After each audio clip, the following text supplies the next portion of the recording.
Hey viewers, George here to do an personal talking on one of the first games I actually played that came out this year is Chibi-Robo Photo Finder.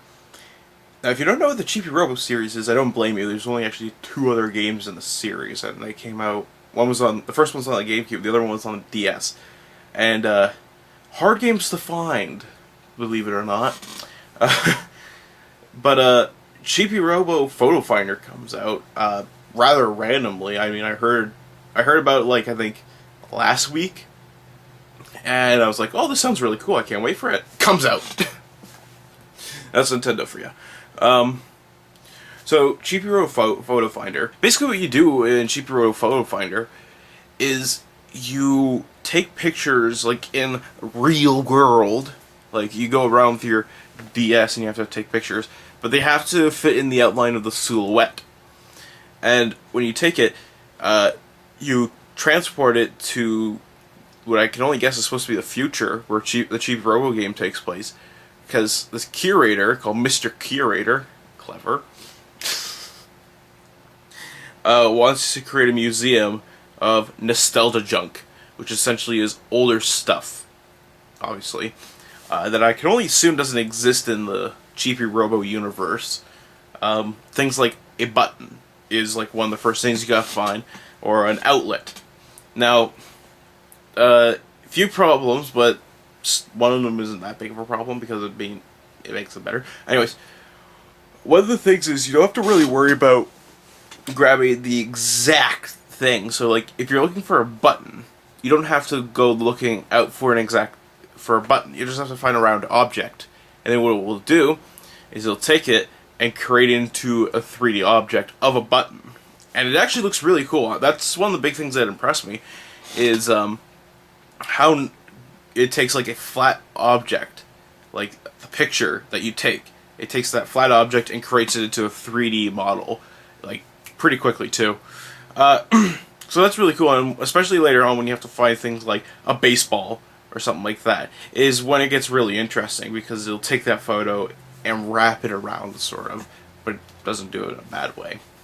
Now here's one of the big problems, not just with this game, but games in general that are on the 3DS that tend to do these kind of things, is it is so picky about your lighting in your room. My god.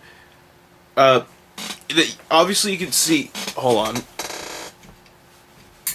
You know, this is what my lighting is like in my room. I have one light source in the room and nothing else. But it's bright. I mean, you can clearly still see me and everything that's around me. The game, on the other hand, thinks it is pitch black in here.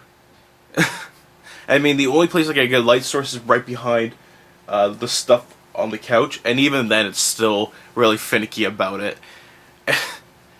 So that becomes one of the problems with the game, is just, if you don't have a good light source for it, it is gonna nitpick about it, and you have to have like a certain accuracy of the object. So if it blends in with the background, or if it's too dark, or whatever, it's not gonna work, which means the game essentially becomes unplayable. And the only other place in my house that has good enough lighting for the game is the bathroom. So hopefully I can find everything in the bathroom, because if not, I'm screwed. Another problem with one of these games is, since it's a 3DS, it's a portable system. The system is meant to be taken out and wherever. In fact, a portable system isn't meant to be played in a room. But as time goes on, it seems portable systems become more and more a home setting game system that you can just hold in your hand. It's weird how things work. But I could only imagine outside it would also serve. I mean, like, this game would work outside because the lighting's fantastic, natural light. Though I wouldn't be surprised if it becomes too bright and bitches and complains about that. So yeah, that's one of the things about, you know, like Chibi-Robo Photo Finder. The other one, Spirit Camera, was another one game I played that had a problem with try and read things from a fucking book that it has. Just, and it's unfortunate because the game is very interesting and it is clever about how it uses the photo mechanic to it, so you have to collect objects.